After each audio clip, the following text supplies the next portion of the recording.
What's one simple thing you could do to improve your productivity and make better decisions?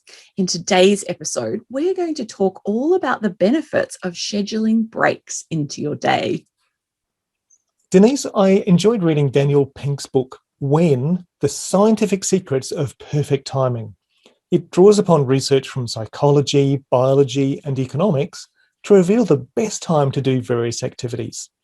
Denise, it's a shame you're not a big coffee drinker, for if you were, the best time for a coffee is not right when you wake up in the morning, as cortisol is produced then, which is already helping you feel bright-eyed and bushy-tailed.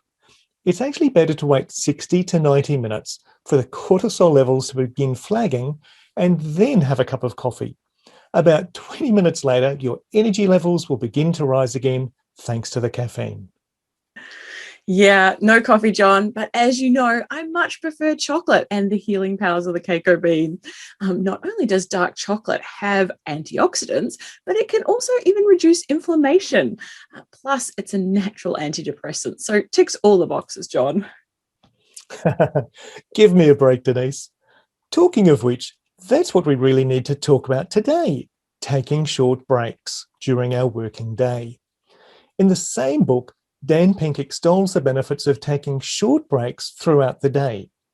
One study showed that for those sitting at a desk, a 5-minute walk every hour improved energy levels and reduced fatigue, particularly in the afternoons.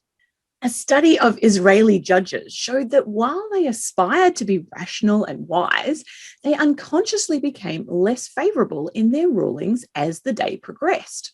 Apparently, early in the day, they would rule in favor of prisoners receiving parole about 65% of the time. But that rate dramatically dropped as the day wore on to almost zero. Yes, but as soon as they'd had their first break for the day at lunchtime, they became more favourable to allowing paroles, which then again steadily declined as the rest of the afternoon wore on. The same thing happened when they had their third and final break for the day at afternoon tea.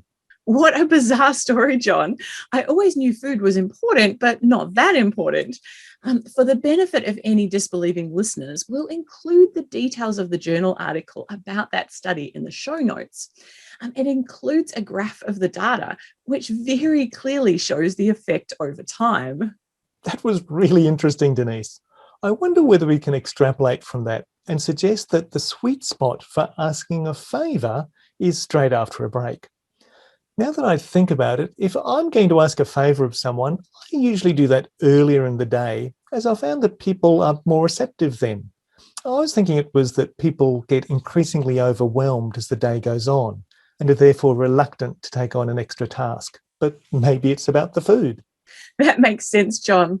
Another book is Deep Work: Rules for Focused Success in a Distracted World by Cal Newport. In it, he warns us if you're working day after day and not letting up, you will burn out. The trick to not let this happen to you is to put your breaks in your calendar. If you don't schedule them, your brain keeps saying, I know I need to take a break at some point. How about now? Instead of having that why not now conversation in your head, he says it's better to lock in the time so that you can then focus on your work and enjoy the break even more when it arrives.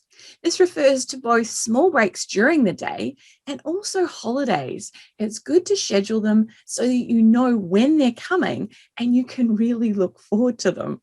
I like that idea, John. Yes, so do I, Denise. And I like to take short breaks through the day. I'll often go for a quick 10-minute walk outside and find it really helps me keep sharp through the day. Even though I use a stand-up desk, I still enjoy being able to escape for a while. So there you go, folks. You've heard our thoughts about taking breaks to increase your productivity. Now we'd like to hear yours. Add a comment below the blog post and tell us how you maintain your productivity through the day. We don't want this just to be a one-way conversation, so please join in by sharing your thoughts and ideas with us. Thanks, folks, for joining us on this Enablers of Change episode. Remember to subscribe to our newsletter if you'd like to know when new episodes are available. And if you liked what you heard, please tell your friends so they too can join the conversation. All the best until we meet again.